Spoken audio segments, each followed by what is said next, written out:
And so the fact that you lack it means that there must be a reason for lacking it.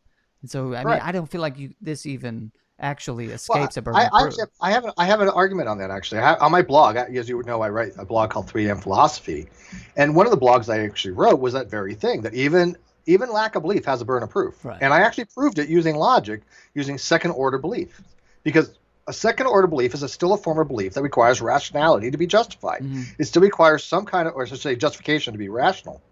And a lot of people don't understand that because agnosticism is a position on the question, but it's just not a direct position, right? It is an indirect position. It's called a second order position.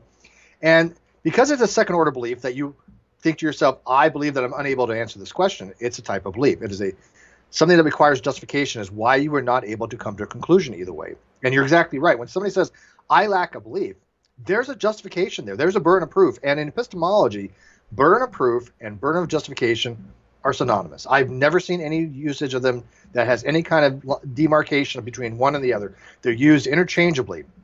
Now, that's not the same thing in law. The law uses them differently. The burden of proof has to do with what's called the burden of production and burden of persuasion, where burden of production is what you need to bring charges for a court case, and burden of persuasion is what you need to convince a judge or jury. But in epistemology, when we say burden of proof, all we're asking is what is your justificatory conditions to hold a particular position. Michael Martin, who wrote a book about negative atheism, he was a big advocate for the lack of belief usage, and even he says negative atheism has to be justified to be rational. Right.